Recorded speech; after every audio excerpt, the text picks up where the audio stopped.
공동서신에 대해서, 요한서신에 대해서, 공동서신이나 요한서신에 대해서 이야기하겠습니다. 그래서 오늘 이제 앞에 강의는 이제 일단락 적고요. 요거는 다음 주 수요일부터 시작하는 새로운 큐티가 요한 1서부터 시작하거든요. 그 부분에 대해서 개론적인 것만 짧게 이야기를 하겠습니다. 강의하는 14페이지지만 여러분 절반 이상은 다 저기예요. 자료로 준 거예요, 뒤에. 그래서 내용은 그렇게 많지가 않습니다. 그리고 다를 것도 별로 없어요. 앞에 거랑 좀 다릅니다. 앞서서 우리가 이제 야고보서 개론할 때 신약 성경은 모두 27권이라고 했는데, 이 신약 성경은 그 내용에 따라서, 성격에 따라서 이런 식으로 구분할 수 있죠. 표현인 것처럼 복음서, 역사서, 서신서, 예언서 이렇게 해서 그 중에서 서신서가 21권인데 서신서 21권 중에서도 히브리서를 포함해서 14권의 바울 서신이 있고요. 나머지 7권을 가리켜서 뭐라고 했어요? 공동서신이라고 야고보서 개론 시간에 설명을 했습니다. 이 공동서신은 성격이 비슷하고 대상자가 비슷해요. 어떤 특정한 사람보다는 모든 크리스찬들이 다 들어야 되고 읽어야 되는 그런 내용적인 특징을 갖고 있습니다. 그래서 공동서신이라고 부릅니다. 그 공동서신 중에서도 또 사도 요한이 기록한 3개의 신약성경, 요한 1서, 2서, 3서를 가리켜서 또 요한서신이라고 부릅니다. 그래서 요한서신의 저자는 다 사도 요한이고요. 수신자는 약간씩 다릅니다. 요한 1서는 특정한 수신자가 없이 언급이 됩니다. 수신자가 언급이 없어요. 대신에 내용을 보면은 자녀들아, 아이들아, 아비들아, 형제들아 라는 일반적인 호칭이 들어갑니다. 그러면 어느 교회의 자녀인지 아이인지 아비인지 또 형제인지 그건 아무도 몰라요. 따라서 이 말은 모든 교회를 대상으로 한 편지라는 사실을 아시기 바랍니다. 그래서 일반 교인들을 대상으로 교회 전체에게 회람 형식으로 보내진 편지가 요한 1서입니다. 요한 2서는 수신자가 등장하는데 그 범위가 요한 1서보다는 좀 좁혀 들어가요. 1절에 보면은 장로인 나는 택하심을 받은 부녀와 그의 자녀들에게 편지하노라 그랬어요. 그럼 어느 교회 부녀인지 어느 교회 아이들인지 몰라요. 그래서 이것 또한 뭐예요? 마찬가지로 범위가 조금 좁혀질 뿐이지 일반 교회의 모든 성도들을 대상으로 보낸 편지라는 사실을 아시기 바랍니다. 예외적으로 요한 3서만 가이오라는 특정 인물에게 보내는 편지입니다. 어쨌든 이 세 편지를 보면은 전반적으로 일반 다른 바울 서신과 달리 어떤 특정한 교회에 보낸 편지가 아니라 공동의 대상을에게 보낸 편지라는 사실을 알 수가 있습니다. 자, 기록 연대가 또 중요한데 요한 서신의 기록 연대는 기록 장소와 관련이 있습니다. 대부분의 이 학자들은 이 요한 서신은 어디서 기록됐냐? 소아시아의 에베소에서 기록되었다고 거의 이구동성으로 이야기합니다. 또 교회사적으로도요. AD 190년경에 로마 교회 감독에게 보낸 에베소 교회 감독의 편지의 기록에 보면은 또 교회사의 아버지라고 부르는 유세비우스의 기록에 의하면은 이런 사람들 이름 기억할 필요는 없어요. 하여튼 그 내용만 기억해요. 요한은 AD 60년대 중반에 예루살렘에서 에베소로 이전했다. 그런 이야기가 나와 있습니다. AD 60년대 중반에 어떤 일이 있었냐? AD 66년에 제1차 유대전쟁이 발발합니다.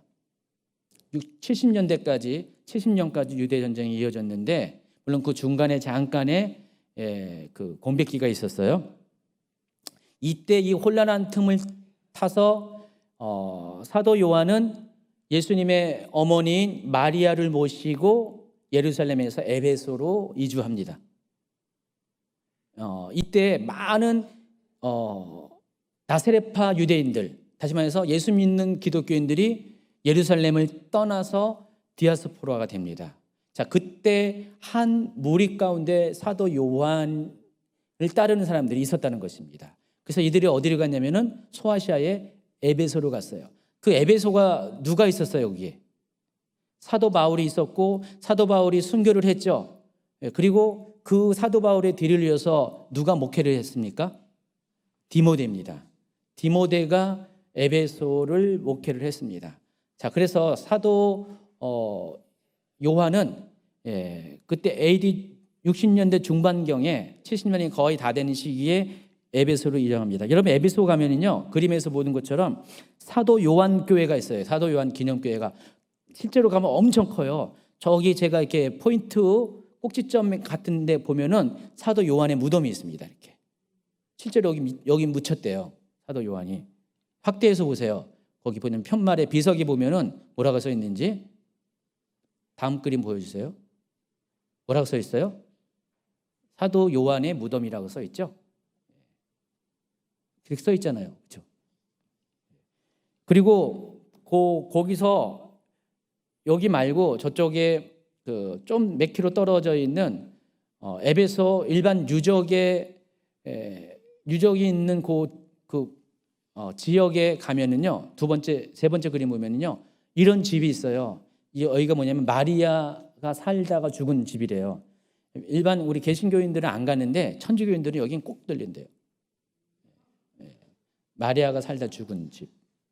실제로 거기 가면은 누가의 무덤도 있고요, 사도 요한의 무덤도 있고, 마리아의 무덤은 제가 잘 모르겠는데 집은 있어요. 실제로 여기 살았어요, 에베소에서. 그래서 사도 요한은 에베소에서 마지막으로 살다가 AD 한 100년경에 자연사합니다. 그래서 사도 요한이 무덤이 여기 있는 것입니다. 어쨌든 디모데가 여기서 목회를 하다가 AD 80년경에 그 5월 달에 있는 아르테미스 여신 축제에서 복음을 전하다가 돌 맞아 죽었어요. 순교합니다, 디모데가. 그리고 그 이어서 마침 거기에 살고 있는 요한이 에베소 교회를 감독하는 위치에 서게 됩니다. 그리고 바로 그때쯤부터 요한이 쓴 기록들이 그때 저작이 됩니다. 그래서 제일 먼저 기록된 것이 요한복음입니다. 요한복음은 AD 85년에서 90년 사이에 기록되었어요. 일반 다른 공간복음서보다 거의 20, 30년 후반에 기록이 되었죠. 거의 한 세대 뒤에 기록이 되었고요. 그리고 그 다음 번째 쓴 것이 AD 90년에서 95년 사이에 요한 서신들 1, 2, 3서, 그리고 마지막으로 요한계시록이 95년에서 96년 사이에 기록되었을 가능성이 있습니다. 이런 순서로 요한이 기록한 성경들이 기록이 됩니다. 80년대 중반부터 90년대 중반까지 이런 순서로 요한 서신들이 기록이 됩니다. 다만 요한계시록은 에베소에서 기록된 것이 아니라 반모섬에서 기록됐다는 약간의 차이가 있을 뿐입니다. 요한 서신이 기록될 당시에 교회는 두 가지의 중대한 위협이 있었습니다. 첫 번째가 예수 그리스도의 성육신을 부인하는 이단 사상, 영지주의가 교회를 흔들고 있었어요. 또 두 번째는 이때가 AD 90년부터 96년까지가 바로 2차 기독교 대박해라고 불리는 또 별명이 있어요. 7년 대박해, 7년 동안에 진행됐다고 해서 도미티아누스 황제에 의한 2차 기독교 박해가 진행되는 때였어요. 이때 사도 요한도 붙잡혀가지고 순교의 자리까지 갔다가 죽이려고 해도 요한이 안 죽어요. 죽이려고 안 죽으니까 할 수 없이 반모섬으로 유배를 보낸 거거든요. 하나님이 안 죽게 한 거죠. 살려놓은 겁니다. 뭘 쓰라고요? 요한계시록을 기록하게 하기 위해서. 또 예수님이 말씀하셨거든요. 사도 요한의 운명에 대해서, 미래에 대해서 그런 식으로 순교하지 않을 것에 대한 암시를 요한복음에 이미 주셨어요. 그래서 사도 요한은 사도들 중에서 유일하게 순교하지 않은 유일한 사도입니다. 자연사. 그것도 95세에 죽었어요. 장수하다가. 어쨌든 사도 요한은 이러한 교회적인 그 상황 가운데 이 거짓 사상과 진리의 복음 사이에서 왔다 갔다 갈팡질팡하는 사람들에게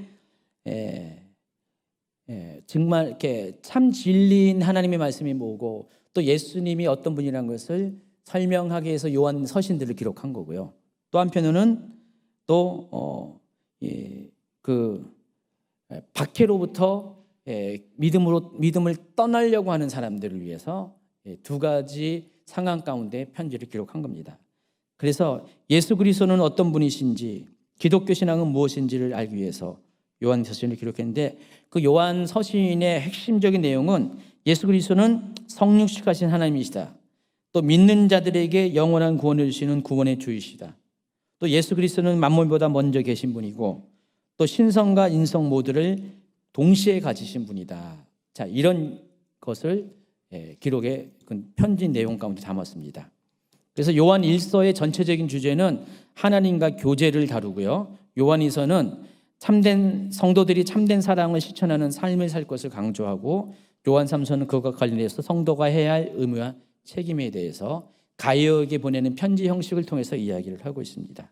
그래서 요한 1서에는요, 이러한 상황 때문에 그 기독교 교리에 대한 변증이 많이 나와 있습니다. 그래서 제가 좀 정리하면은요, 첫 번째 요한 서신서를 보면은요, 특별히 이제 요한 1서를 중심으로 이야기합니다. 하나님의 속성에 대해 나와 있어요. 요한 1서 보면은 이렇게 나와 있어요. 우리가 그에게서 듣고 너에게 전하는 소식은 이것이니 곧 하나님은 빛이시라.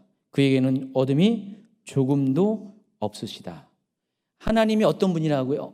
하나님의 속성이라고 그러죠. 하나님 속해 있는 성질. 하나님은 사랑이십니다. 하나님은 의로우십니다. 이게 하나님의 속성이라고 해요. 또 하나님은 빛이다. 이것도 하나님의 속성이에요. 변하지 않는 성질을 말한 것입니다. 하나님 속해 있는 성질. 그래서 지금 요한 1서는 1장 5절에 하나님은 빛이시다. 빛이기 때문에 하나님에게는 어둠이 조금도 없으시다. 그 얘기를 이야기합니다. 이 이야기가 요한복음 8장 12절에 나와 있어요. 나는 세상의 빛이니 하면서 예수님께서 자신을 통해 자신이 빛인 것을 이야기하고, 그래서 하나님은 빛이신 예수님을 통해서 자신의 빛을 나타내셨다. 그 얘기를 합니다. 또 하나님은 사랑이시다 그럽니다. 요한 1서 3장 16절 읽어볼까요? 요한복음 3장 16절이 아니라 요한 1서 3장 16절입니다. 시작. 그가 우리를 위하여 목숨을 버리셨으니 우리가 이로써 사랑을 알고 우리도 형제들을 위하여 목숨을 버리는 것이 마땅하니라. 요한 1서 4장 9절. 하나님의 사랑이 우리에게 이렇게 나타난 바 되었으니 하나님이 자기의 독생자를 세상에 보내시면 그로 말미암아 우리를 살리려 하심이라. 사랑이 여기 있으니 우리가 하나님을 사랑한 것이 아니요 하나님이 우리를 사랑하사 우리 죄를 속하게 하여 화목제물로 그 아들을 보내셨습니다. 보시면은요, 요한복음의 내용과 비슷한 내용들이 많이 있잖아요. 그렇죠? 제가 시간이 없어서 요한 1서와 요한복음을 비교를 안 했어요. 근데 아마 다음번에 진행하면서 좀 비교할 수 있으면은 따로 비교를 해 드리겠습니다. 보시면 굉장히 유사한 내용들이 많이 있어요. 실은 이게 기록 자체가 그렇게 시간 차이를 두고 기록한 게 아니거든요. 넓게는 10년이지만은 짧게는 몇 년 안에 요한복음과 요한 1서가 시간차가 짧게 기록될 수도 있어요. 그러니까 요한복음과 그래서 내용이 비슷한 내용이 많이 있다는 사실을 아시기 바랍니다. 어쨌든 여기서 보면은 사도 요한은 하나님의 두 가지 속성, 첫 번째 하나님은 빛이시다, 두 번째 하나님은 사랑이시다를 신학적인 내용을 여기 담아놨습니다. 왜 이 이야기를 할까요? 이단과의 싸움을 하기 때문에 하나님은 누구라는 것을 알려줘야 되기 때문에. 그리고 아주 중요한 거, 예수님의 성육신에 대한 이야기를 하고 있습니다. 요한 1서 1장 1절에 보면 태초에 있는 생명이 말씀에 관하여는, 태초에 있는 생명이 말씀인데 요한복음에도 이렇게 비슷한 얘기 나와요. 태초에 말씀에 계시니라. 그리고 1장 4절에 그 안에 생명이 있었으니 이 생명은 사람들의 빛이라. 여기도 참 비슷하잖아요. 그렇죠? 그래서 예수님은 태초에 계신 생명이 말씀이라는 것을 이야기하고, 또 예수님은 요한일서 5장 5절에 보면은 하나님의 아들이시다 이야기하고요. 그리고 그 아들이신 예수님께서 4장 2절에 보니까 예수 그리스도께서 육체로 오셨다 그랬습니다. 우리를 구원하기 위해서. 그래서 예수님이 성육신하신 것을 여기에 많이 소개합니다. 여러분, 교리라는 것은 뭔지 아세요? 쓰여진 성경 가운데 거기서 뽑아내서 조직화시킨 게 교리예요. 성육신 하면은 성경에 무슨 성육신이 이겁니다 하면서 쫙 이렇게 설명한 게 아니라 여기저기 성육신에 관한 언급된 것들을 모아서 정리를 해가지고 성령실이라는 교리를 만든 거예요. 구원론, 성령론 다 그런 겁니다. 그러니까 후대 사람들이 그를 이렇게 모아서 하나의 체계화 시켜가지고 성령은 어떤 분입니다. 예수님은 어떤 분입니다. 교회는 어떤 것 이런 식으로 만든 거예요. 요한 1서에도 보면은 사도 요한이 쓴 편지 안에 하나님에 대해서 이렇게 여기저기 이렇게 언급을 했죠. 또 예수님에 대해서 언급합니다. 특별히 예수님의 성령신에 관한 이야기를 언급해요. 이것들을 모으면 하나의 교리가 되는 것입니다. 세 번째가 성령론입니다. 요한 1서 2장 20절과 27절 연속으로 읽어주세요. 너희는 거룩한 자에게서 기름 부음을 받고 모든 것을 아느니라. 너희는 주께 받은 바 기름 부음이 너희 안에 거하나니 아무도 너희를 가르칠 필요가 없고 오직 그의 기름 부음이 모든 것을 너희에게 가르치며 또 참되고 거짓이 없으니 너희를 가르치신 그대로 주 안에 거하라. 여기서 말하는 이 기름 부음은 여러분 잘 알다시피 구약 성경에 보면은 하나님께서 하나님의 직임을 받은 자들에게 그들을 구별시키기 위해서 또 능력을 주시기 위해서 하나님이 영이 임할 때 그 현상을 기름 부음이라고 표현합니다. 그 의식도 기름 부음이고요. 그 현상도 기름 부음이라고 표현하는데 그게 신약의 성경에 오면은 더 공식화돼서 예수님의 사역 가운데 그것을 언급을 많이 합니다. 그래서 누가복음 4장 18절에 보면은 주의 성령이 내게 임했으니 이는 가난한 자에게 복음을 전하게 하시려고 내게 기름을 부으셨다라는 이야기를 합니다. 이사야 말씀을 인용해서 이야기를 하는데 주의 성령이 임한 것과 기름 부음과 연관이 있어요. 그러니까 성령님이 임하시면은 성령님을 통해서 하나님은 내게 기름을 부으셔서 그러니까 예수님을 왕과 선지자와 또 제사장처럼 구분하시고 또 그 구분된 예수님을 통해서 기름 부음 받은 자의 특별한 사역을 하게 하신다. 그런 의미에서 이 이야기를 하고 있습니다. 그래서 이 기름 부음이라는 것은 성령님을 통해서 특별히 구별받은 사람들이 들을 대해서 기름 부음 받았다. 기름 부음 받은 사람이다. 이야기하고 기름 부음 받으면 성령님께서 그에게 함께 하십니다. 그와 함께 하셔서 또 그의 안에 계셔서 하나님의 좋은 것들을 나타내 보여주세요. 그리고 하나님에 대해서 가르쳐 주신다는 것입니다.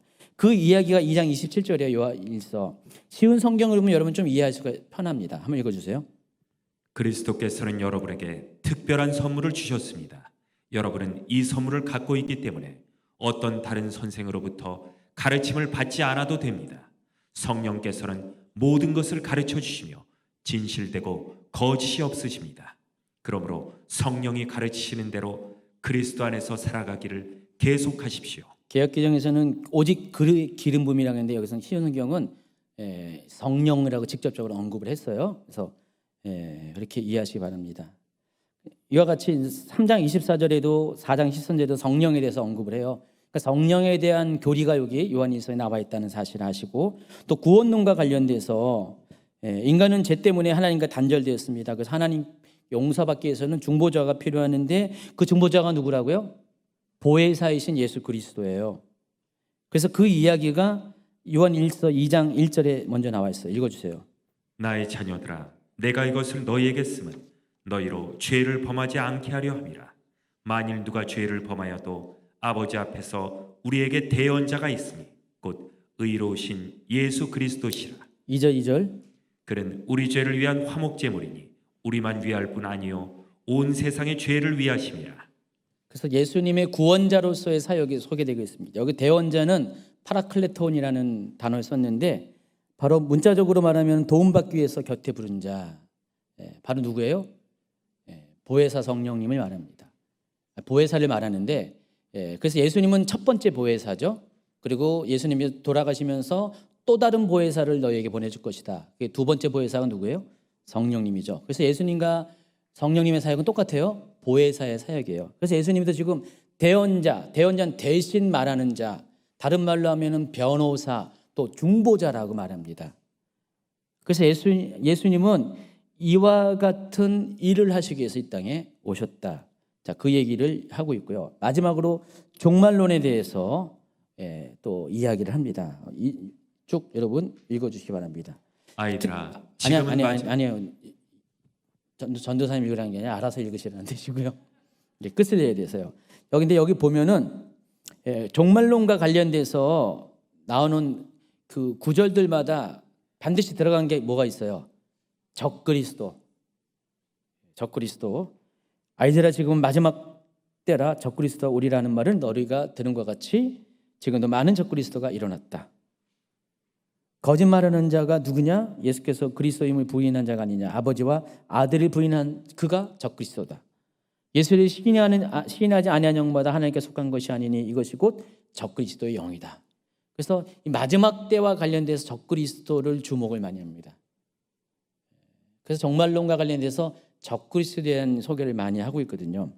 자, 이와 같이 요한일서에는요, 요한 서신에는 5가지의 신학적인 주제들이 나와 있어요. 첫 번째, 하나님의 속성, 또 성육신, 또 구원론, 성령론, 그리고 종말론. 그러니까 기독교의 핵심적인 교리들 웬만한 것들이 짤막짤막하게 여기 다 소개되어 있습니다. 자, 그것이 찾아낼 수 있다는 거예요. 그렇게 찾아낼 수 있는 이유는 다른 것이 아니라 이 요한 서신이 쓰여진 동기, 배경, 목적이 있기 때문에 그래요. 바로 교회를 위협하고 있는 공동체를 무너뜨리고자 하는 이단 사상으로부터 교회를 보호하고자, 또 외부적으로부터는 그런 모든 그 믿음의 실현으로부터 성도들을 보호하고자, 바르게 올바른 신앙, 하나님을 아는 지식으로 세워주고자 이 요한 1, 2, 3서를 기록했다는 사실을 아시기 바랍니다. 그래서 요한 1서는 이런 식으로 전개가 됩니다. 그래서 여러분 이거는 쭉 집에 가서 한번 읽어주시기 바랍니다. 제가 일부러 이렇게 수록했어요. 사전에 좀 읽으라고. 이 주제에 맞춰서. 그래서 요한 1서는 3가지 주제를 다룹니다. 하나님은 빛이시라는 것, 하나님은 또 의롭다는 것, 하나님은 사랑이시라는 것. 이 주제들을 3가지 주제들을 크게 다루고 있습니다.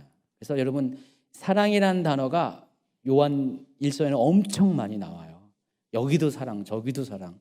그래서 사랑이라는 단어가 굉장히 많이 나옵니다. 그래서 다음 주 수요일부터 이 요한 1서부터 시작해서 요한 1서는 모두 5개의 장으로 되어 있고 요한 2서, 3서는 각각 한 장씩 되어 있습니다. 그리고 보너스로 유다서 해가지고 한 2번 정도 강의하면은 마치게 될 것 같습니다. 자, 여기까지 하겠습니다.